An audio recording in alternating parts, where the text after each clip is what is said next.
سعودی عورتیں اونٹ سے انسانی بچے کیسے پیدا کروا رہی ہیں؟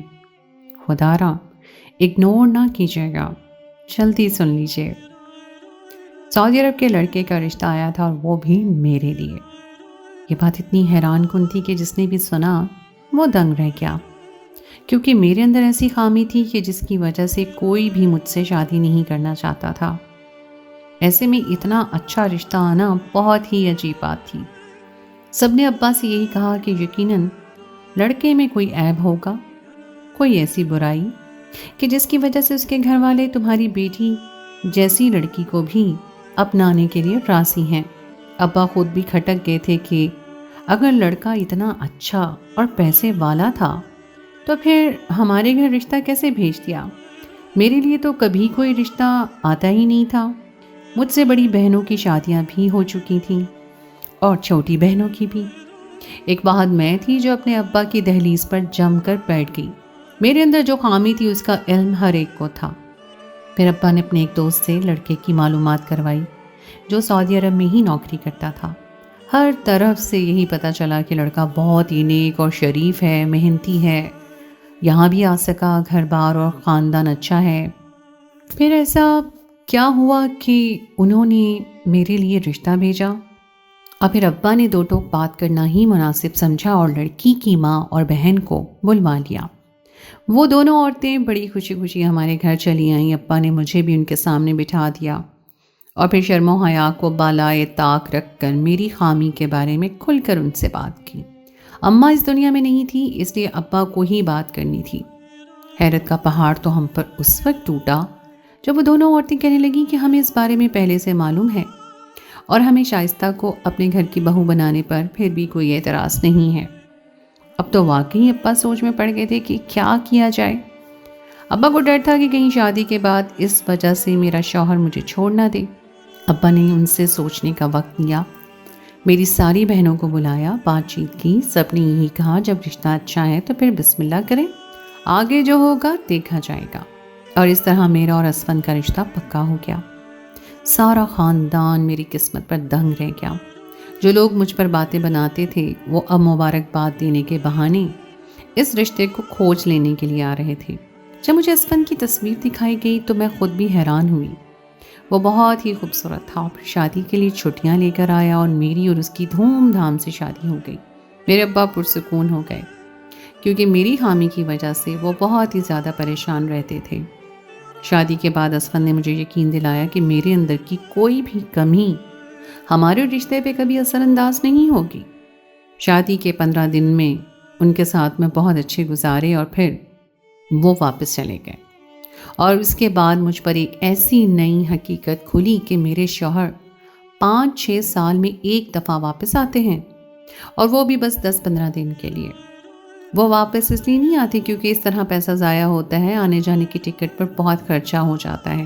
میری ان سے فون پر روز ہی بات ہوتی تھی، اور جب مجھے یہ بات پتہ چلی تو میں ان سے اصرار کرنے لگی کہ وہ ہر سال میں ایک دفعہ تو میرے لیے آئیں، لیکن اسفن نے صاف انکار کر دیا اور کہنے لگے کہ یہ ممکن نہیں۔ اور اس وقت مجھے یہ خیال آیا کہ شاید اسی وجہ سے اسفن نے مجھے میری خامی سمیت قبول کیا تھا، کیونکہ انہیں تو یہاں آنا ہی نہیں تھا۔ یہ شادی تو محض انہوں نے اپنے خاندان کے لیے کی تھی، اور یہ خیال آتے ہی میرا دل جل اٹھا تھا۔ مجھے اپنے سسرال میں کسی قسم کی کوئی تکلیف یا پریشانی نہیں تھی، لیکن شوہر کا نہ ہونا بھی تو اپنے آپ میں ایک اذیت ہی تھی۔ وہ باقاعدگی سے مجھے پیسے بھجواتے تھے، مجھ سے بات بھی کرتے تھے، لیکن مجھے اب ان کا ساتھ چاہیے تھا، اور اس لیے میں نے انہیں بتائے بغیر ایک ایسا فیصلہ کر لیا جس نے میری زندگی بدل دی۔ میں نے انتہائی خاموشی سے پیسے جمع کیے اور پھر سعودی عرب کا ویزا لگوا لیا۔ میں نے تو اپنے سسرال والوں کو خبر بھی نہیں ہونے دی کہ میں کیا کر رہی ہوں، اور میں جس دن میری فلائٹ تھی میں نے سسرال میں کہہ دیا کہ میں اپنے مائکے رہنے کے لیے جا رہی ہوں۔ میری ساس کا کوئی اعتراض نہیں تھا۔ میں سسرال سے نکلی اور سیدھے ایئرپورٹ پہنچ گئی۔ پورے 4 گھنٹے کے بعد سعودی عرب کی سرزمین پر میں پہنچ چکی تھی، اور میرے دل کو ایک عجیب سا سکون حاصل ہوا تھا۔ یہاں کی آب و ہوا ہی الگ تھی، اور ایک خاص بات یہ بھی تھی کہ میرا شوہر یہاں مقیم تھا اور میں پہلی دفعہ اس سے ملنے کے لیے سعودی عرب آئی تھی۔ ہم دونوں کے درمیان مہینوں کی دوریاں تھیں جو اب مٹنے جا رہی تھیں۔ اور پھر کچھ اس شہر کی فضائیں تھیں جو مجھے بہت خوش کر رہی تھیں۔ میں وزٹ ویزے پہ سعودی عرب آئی تھی اور میرا شوہر تو مجھے بلانا ہی نہیں چاہتا تھا۔ میرے پاس اس کا پتہ تھا، اس لیے میں نے ٹیکسی لی اور سیدھا اس کے چھوٹے سے گھر میں پہنچ گئی۔ وہ اپنے گھر پہ ہی موجود تھا اور دروازہ کھولتے ہی اس نے مجھے دیکھا اور ہکا پکا رہ گیا۔ مجھے دیکھ کر خوش ہونے کے بجائے بہت غصہ ہوا۔ کہنے لگا، تم نے کس سے پوچھ کر یہ حرکت کی ہے؟ اتنے پیسے لگا کر تم یہاں آئی ہو، میں پائی جوڑ رہا ہوں تاکہ پاکستان میں کوئی کاروبار کر کے واپس آ سکوں، اور تم نے میری ساری محنت ضائع کر دی۔ اسفند کہنے لگے کہ اتنا پیسہ لگا کر تم یہاں بمشکل 1 مہینہ رہ سکو گی۔ یہاں فیملی کو ساتھ رکھنے پر بہت خرچہ آتا ہے، میں نے جہاں سے محنت شروع کی تھی وہ دوبارہ وہیں پہنچ جاؤں گا۔ اسفند کی باتوں پر مجھے شدید غصہ آیا۔ مجھے پیسہ نہیں، میرے شوہر کا ساتھ چاہیے تھا۔ میں نے پہلے ہی اپنی خامی کی وجہ سے بہت تنہائی اور اذیت جھیلی تھی، اور اب شوہر کے ہوتے ہوئے میں مزید تنہا نہیں رہنا چاہتی تھی۔ میں نے ضد باندھ لی کہ اب میں یہیں رہوں گی، یہاں تک کہ مہینہ پورا ہونے والا ہو گیا اور میرا ویزا ختم ہونے لگا۔ مگر میں نے اسفند سے صاف کہہ دیا کہ کچھ بھی کرو میں واپس نہیں جاؤں گی۔ وہ بہت زیادہ پریشان ہو گئے، اور پھر جب انہیں لگا کہ اب میں کسی طور نہیں مانوں گی تو وہ مجھے لے کر ایک چھوٹے سے گاؤں میں چلے گئے جہاں میں آسانی سے رو پوش ہو سکتی تھی۔ اب کے دور میں تو یہ بہت مشکل ہے، لیکن پچھلے کئی سالوں پہلے تک اس طرح بہت سے لوگ انڈر گراؤنڈ ہوتے تھے، اور میں نے بھی ایسا ہی کیا۔ اسفند نے مجھے ایک جگہ چھپا دی اور کہنے لگے کہ اب کچھ دن تم یہاں اسی طرح رہو گی اور میں تم سے ملنے آتا جاتا رہوں گا۔ جب معاملہ سنبھل جائے گا تو پھر میں بھی یہیں آ کر رہنے لگوں گا۔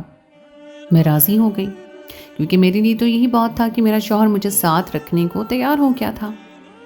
میں نے 1 سال اسی طرح گزار دیا۔ میں ایک کمرے کے گھر میں قید تھی اور اسفند مجھ سے ملنے کے لیے آتے جاتے رہتے تھے، مگر میں پھر بھی خوش تھی۔ ہر عورت یہی تو چاہتی ہے کہ اس کا شوہر اس کے ساتھ ہو۔ مجھے یقین تھا کہ کچھ عرصے کے بعد ہم دونوں ایک ساتھ رہنے لگیں گے، اور پھر ایسا ہی ہوا۔ جب مجھے انڈر گراؤنڈ ہوئے 2 سال گزر گئے تو اسفند بھی میرے پاس ہی شفٹ ہو گئے۔ میں نے وہ زندگی حاصل کر لی تھی جس کی مجھے شدید خواہش تھی، اپنے شوہر کا ساتھ اور ایک چھوٹا سا گھر۔ ہم دونوں نے مزید 1 سال اسی طرح گزار دیا۔ میں ہر طرح سے مطمئن تھی، بس میری زندگی میں ایک کمی تھی، اور وہ اولاد کی تھی۔ میرا دل چاہتا تھا کہ میرے پاس میرا بچہ آ جائے، لیکن یہی تو میرا مسئلہ تھا کہ میں ماں نہیں بن سکتی تھی۔ میری اس کمی کی وجہ سے میرے رشتے نہیں آتے تھے۔ ہر کسی کو معلوم تھا کہ میں ایک نامکمل عورت ہوں، لیکن نہ جانے کیوں اسفند کے گھر والوں نے یہ جانتے ہوئے بھی میرا اور اسفند کا رشتہ جوڑ دیا تھا۔ نہ جانے کیوں انہوں نے مجھ جیسی نامکمل عورت کو قبول کیا تھا، اور اب یہی ادھورا پن مجھے کاٹ رہا تھا۔ میں چاہتی تھی کہ میں اسفند کا بچہ پیدا کروں تاکہ ہمارا رشتہ اور مضبوط ہو جائے، لیکن یہ کسی طرح بھی ممکن نظر نہیں آ رہا تھا۔ دراصل جب میں نے جوانی کی دہلیز پہ قدم رکھا تو میرے ساتھ ایک ایسا حادثہ پیش آیا جس نے مجھے ماں بننے کی صلاحیت کو ختم کر دیا۔ میں اور ابا موٹر سائیکل پر جا رہے تھے کہ ہمارا بہت خطرناک ایکسیڈنٹ ہوا، اور سڑک کے ایک طرف پڑا سریا میرے پیٹ میں گھس گیا۔ میری بچہ دانی کو نقصان پہنچا۔ اسی وقت ڈاکٹر نے ہمیں یہ خبر سنائی تھی کہ میں کبھی ماں نہیں بن سکوں گی۔ میری اماں دنیا میں نہیں تھی، ہسپتال میں پھپھو میرے ساتھ تھیں۔ یہ خبر ان کے کانوں میں پڑی، اور پھر دیکھتے ہی دیکھتے پورے خاندان کو میری اس کمی کا علم ہو گیا، اور پھر یہ تو بات جیسے پورے شہر میں ہی پھیل گئی کہ شائستہ کبھی ماں ہی نہیں بن سکتی، اور اسی وجہ سے میرے رشتے بھی کبھی نہیں آنے۔ ابا نے بھی کبھی یہ سچ کسی سے نہیں چھپایا تھا، اس لیے جب اسفند کے گھر والوں نے ہمیں بلایا تو انہیں بھی ساری بات پتا تھی، مگر نہ ہی انہیں اعتراض تھا اور نہ ہی اسفند کو۔ ابا نے حیرانی اور پریشانی میں میری رخصتی کی تھی کہ کوئی لڑکا خوشی خوشی ایسی لڑکی کو کیسے اپنا سکتا ہے جو اسے اولاد کی خوشی نہیں دے سکتی۔ مگر اسفند نے واقعی ہی شادی کے بعد کبھی مجھ سے اولاد کو لے کر کوئی بات نہیں کی۔ وہ ہمیشہ یہی کہتے کہ ہم اپنی زندگی میں اس بارے میں بات نہیں کریں گے، اور میں خوش ہوا کرتی، مگر ہر گزرتے سال کے بعد مجھے خود اس کمی کا احساس ستانے لگا تھا۔ اور پھر ایک دن میں نے یہی بات اسفند سے بھی کہہ دی کہ اب میں اولاد چاہتی ہوں، آپ میرے علاج کے لیے معلومات حاصل کریں، یہاں تو بڑے بڑے اسپتال ہیں، شاید کوئی ڈاکٹر میرا علاج کر دے۔ میری بات سن کر اسفند نے حیرت سے مجھے دیکھا اور کہنے لگے کہ تم یہاں غیر قانونی طور پہ ہی رہ رہی ہو، میں نے سالوں سے تمہیں اس گھر میں باہر نہیں نکلنے دیا، تمہارا علاج کروانے میں تمہیں ہاسپٹل کیسے لے کے جا سکتا ہوں؟ اور پھر جب میں نے بہت زیادہ ضد شروع کی تو اسفند کہنے لگے ٹھیک ہے میں پتہ کرتا ہوں، اگر کوئی ایسا علاج مل جائے جو گھر بیٹھے ممکن ہو تو میں ضرور کرواؤں گا۔ اس بات کو کچھ دن گزر گئے لیکن اسفند نے اس معاملے کو کچھ نہ کیا۔ میں اسفند سے ناراض ہو گئی تو وہ کہنے لگی کہ میں کچھ کرتا ہوں، تم پریشان نہ ہو۔ انہوں نے اپنے کچھ خاص دوستوں سے بات کی جنہیں میری موجودگی کا علم تھا، اور پھر ایک روز جب اسفند نوکری سے لوٹے تو کہنے لگے یہاں کچھ عربی عورتیں ہیں جو عورتوں کا اس طرح علاج کرتی ہیں کہ وہ حاملہ ہو جاتی ہیں، لیکن ان کے علاج کا طریقہ کار بہت ہی عجیب ہے۔ میں تمہیں اسپتال تو نہیں لے کے جا سکتا لیکن ان عربی عورتوں سے تمہارا علاج ضرور کروا سکتا ہوں۔ وہ کہنے لگے میں پہلے پوری طرح معلومات کروں گا، انہیں تمہارے مسئلے کا بتاؤں گا اور پھر ہی علاج شروع ہوگا۔ 2 دن کے بعد اسفند نوکری سے لوٹے تو کہنے لگے کہ میری بات ہو گئی ہے، وہ عورتیں تمہارا علاج کرنے کو تیار ہیں، لیکن اس کے لیے تمہیں 1 ہفتہ وہاں رہنا ہوگا۔ میں بہت ماہر عربی کو جانتا ہوں جو ہر طرح کی عورتوں کا علاج کرتی ہیں، اور پھر بچہ بھی ہو جاتا ہے۔ کیس بھی وہی عورتیں کرتی ہیں، اس طرح نہ ہی پولیس کو خبر ہوگی اور نہ ہی ہمیں غیر قانونی یہاں رہائش پر کوئی مسئلہ ہوگا۔ اسفند کی بات سن کر میں راضی ہو گئی اور اپنا کچھ مختصر سا سامان باندھ کر رات کے اندھیرے میں ان کے ساتھ نکل پڑی۔ کچھ دور جا کر ہی وہ ایک چھوٹا سا گاؤں تھا جہاں اسفند نے مجھے ایک عربی عورت کے دروازے پہ چھوڑ دیا اور کہنے لگے کہ یہی تمہیں 1 ہفتہ قیام کرنا ہوگا۔ وہ عربی عورت مجھے اپنے چھوٹے سے گھر میں لے گئی اور کہنے لگی کہ علاج صبح سویرے ہی ہوگا، ابھی آرام کرو۔ میں جانتی ہوں تم یہاں غیر قانونی ہو، اس لیے تمہارا شوہر رات کے اندھیرے میں تمہیں یہاں لایا ہے۔ وہ ایک اڈھیر عمر عربی عورت تھی جو یہاں تنہا تھی۔ مجھے نیند تو آنی نہیں تھی، میں ساری رات بس ایسے ہی لیٹی کروٹیں بدلتی رہی اور مستقبل کے خواب سجاتی رہی۔ جب میرا اور اسفند کا ایک بچہ ہوتا اور ہم یہاں ایک پرسکون زندگی گزارتے، میرے اندر کی وہ کمی ختم ہو جاتی جس کی وجہ سے دنیا مجھ پر ترس بھری نگاہ ڈالتی تھی اور کوئی مجھے اپنی بیوی بنانے کو بھی راضی نہیں تھا۔ میں دل سے نہ صرف اسفند سے محبت کرتی تھی بلکہ میری نظر میں ان کے لیے بہت زیادہ عزت بھی تھی، کیونکہ انہوں نے مجھے اس کمی کے ساتھ اپنایا تھا جس کے بارے میں تصور بھی نہیں کر سکتی تھی، اور یہ علاج کروا کر میں چاہتی تھی کہ ہم دونوں کی اس کمی کو ہمیشہ کے لیے ختم کر دوں۔ جیسے ہی صبح ہوئی وہ عربی عورت مجھے علاج کا طریقہ کار بتانے لگی، جسے سن کر میرے رونگٹے کھڑے ہو گئے۔ میں نے حیرت سے پوچھا یہ کس طرح ممکن ہے؟ میں ایک انسان ہوں، میرا بچہ ایک اونٹ کے ذریعے کیسے پیدا ہو سکتا ہے؟ وہ کہنے لگی کہ ہمارے علاج کا یہی طریقہ ہے، تم حاملہ بھی ایک اونٹ کے ذریعے ہی ہوگی اور تمہارا بچہ بھی ایک اونٹ سے ہی پیدا ہوگا۔ جو ہمارے پاس علاج کروانے کے لیے آتا ہے اسے بچہ پیدا کروانے کے لیے بھی ہمارے پاس ہی آنا ہوتا ہے۔ تمہارے شوہر کو یہ دونوں باتیں معلوم ہیں، اگر تم ان باتوں پہ راضی ہو تو ہم تمہارا علاج شروع کریں گے۔ میرے دل میں آیا کہ میں صاف انکار کر دوں، مجھے جانوروں سے ویسے بھی خوف آتا تھا، اونٹ کے ذریعے علاج کروانا تو میرے لیے بہت ہی زیادہ مشکل تھا۔ لیکن دوسری طرف مجھے اپنے اور اسفند کے رشتے کی کمزوری کا احساس ستانے لگا۔ جب تک عورت مرد کو بچہ نہیں دیتی ان دونوں کا رشتہ کمزور ہی رہتا ہے۔ یہ بات مجھے اٹھتے بیٹھتے ہر کوئی جتایا کرتا تھا اور گزرتے وقت کے ساتھ یہ بات میرے ذہن میں پوری طرح بیٹھ گئی تھی۔ میں نے جیسی حامی بھری وہ عربی عورت اونٹ کو لے کر میرے پاس آ گئی۔ وہ ایک بڑا سا خالی کمرہ تھا جس میں اس نے مجھے اس اونٹ کے ساتھ چھوڑ دیا تھا۔ اس نے بتایا تھا کہ یہ اونٹ کی خاص نسل ہے جن کے ساتھ رہنے سے بانجھ عورتیں ٹھیک ہو جاتی ہیں۔ مجھے 1 ہفتہ اس اونٹ کے ساتھ ہی رہنا تھا۔ اس کی بات میرے لیے بہت ہی زیادہ عجیب تھی کہ ایک اونٹ مجھے کیسے ٹھیک کر سکتا تھا؟ بغیر دوا، بغیر علاج اور آپریشن کے میں کیسے ٹھیک ہو جاتی؟ مجھے تو اونٹ سے بہت زیادہ خوف آ رہا تھا۔ اس عربی عورت نے مجھے اونٹ کا کھانا پانی بھی دے دیا اور کہنے لگی کہ اس کا خیال رکھنا تمہاری ذمہ داری ہے۔ میں صبح سے لے کے رات تک اونٹ کے ساتھ اکیلی ہی رہی تھی۔ اس اونٹ نے مجھے کوئی نقصان نہیں پہنچایا تھا، اسی لیے میرے دل سے اس کے لیے جو خوف تھا وہ نکل گیا تھا۔ رات کے وقت اس عربی عورت نے اونٹ کو واپس لے جا کر باندھ دیا اور مجھے اپنے ساتھ سونے کے لیے لے آئی۔ کھانا تیار تھا، اس نے جیسے خاص قسم کا عربی کھانا مجھے کھلایا اور کہنے لگی تم پریشان نہ ہونا، یہاں آنے کے بعد ہر عورت ٹھیک ہو جاتی ہے۔ لیکن سچ بات تو یہ تھی کہ مجھے نہیں لگ رہا تھا کہ یہاں آنے سے مجھے کوئی خاص فرق پڑے گا، نہ ہی علاج کا کوئی خاص طریقہ تھا۔ نہ ہی مجھے کچھ ایسا نظر آ رہا تھا کہ جس کی وجہ سے میری کمی ختم ہوتی۔ مجھے تو لگ رہا تھا یہ عورت پیسے بٹورنے کے لیے علاج کے نام پر لوگوں کی کمزوریوں کا فائدہ اٹھا رہی ہے۔ اور پھر ایسے ہی دن گزرتے گئے۔ میں نے ایک ہفتہ ایسے ہی اونٹ کے ساتھ گزار دیا۔ ہر رات وہ عورت مجھے ایک ہی جیسا کھانا کھلاتی اور تسلی کے میٹھے بول سناتی۔ ایک ہفتے کے بعد میں ایسے ہی واپس اپنے گھر لوٹنے لگی تو اس عورت نے میرے شوہر کو سختی سے کہا کہ جب بچہ پیدا کرنے کا وقت آئے گا تب اپنی عورت کو یہیں لے کر آنا، اس کا بچہ بھی یہ اونٹ ہی پیدا کرے گا۔ میرے شوہر نے اس کے ہاتھ پر پیسے رکھے اور مجھے لے جا کر واپس گھر لے آیا۔ میں سارا راستہ اپنے شوہر کو باتیں سناتی رہی، غصے میں بولتی رہی کہ تم نے نہ جانے کس بیوقوف عورت کے ساتھ مجھے چھوڑ دیا۔ بھلا اس طرح بھی کوئی علاج ممکن ہے؟ وہ اونٹ میرا علاج کیسے کر سکتا ہے؟ میں تو بس سارا دن اس کی خدمت میں ہی مصروف رہتی تھی اور کچھ نہیں کرتی تھی۔ اس نے اپنی اونٹ کی خدمت بھی مجھ سے کروا لی اور تم سے اتنے پیسے بھی وصول کر لیے۔ یہ عربی عورتیں تو بہت ہی زیادہ چالاک ہیں۔ میرے شوہر نے ناراضگی سے مجھے دیکھا اور کہنے لگی ایسی باتیں نہ کرو، جب خوشخبری ملے گی تب تمہیں پتہ چلے گا۔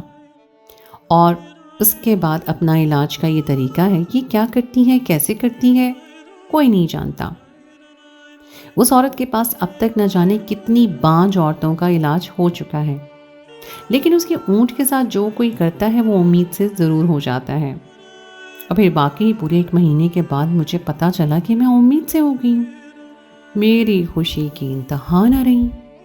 بچپن میں جو زخم مجھے لگا تھا وہ صرف میری بچے دانی پر ہی نہیں آیا تھا بلکہ میرے دل پر لگا تھا، کیونکہ میں نے ساری زندگی اس کی وجہ سے بہت اذیت کاٹی تھی۔ اور اب جب میں ماں بننے والی تھی تو ماضی کی ہر تکلیف جیسے ختم ہو رہی تھی۔ مجھے تو یقین ہی نہیں آ رہا تھا۔ میں جو عربی عورت کو برا بھلا کہہ رہی تھی اب اس کی ممنون ہو چکی تھی۔ اور پھر دن گزرتے چلے گئے۔ میں نے 9 مہینے گھر میں ہی رہ کر گزار دیے۔ میری ڈیلیوری کا وقت آیا تو میرے شوہر نے مجھے گاڑی میں بٹھایا اور اس عربی عورت کے پاس لے گیا، کیونکہ اب میرا بچہ بھی اسی اونٹ کے ذریعے پیدا ہونا تھا۔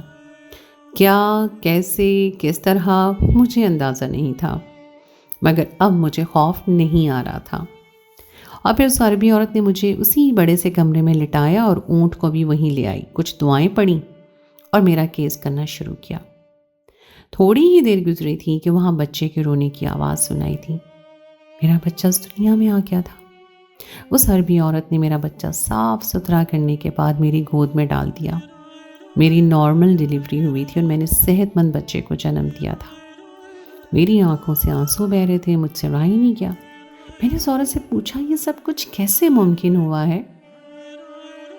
اور پھر اس عورت نے مجھے وہ بات بتائی جو واقعی بہت حیران کن تھی۔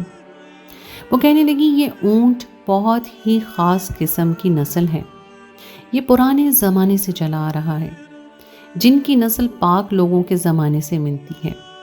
مجھے یہ اونٹ ایک بزرگ نے تحفے میں دیا تھا اور ساتھ ہی یہ دعا دی تھی کہ اس کے ذریعے میں لوگوں کی مشکلات حاصل کر سکتی ہوں۔ جو کوئی اس اونٹ کی خدمت کرے گا اس کی پریشانی دور ہو جائے گی۔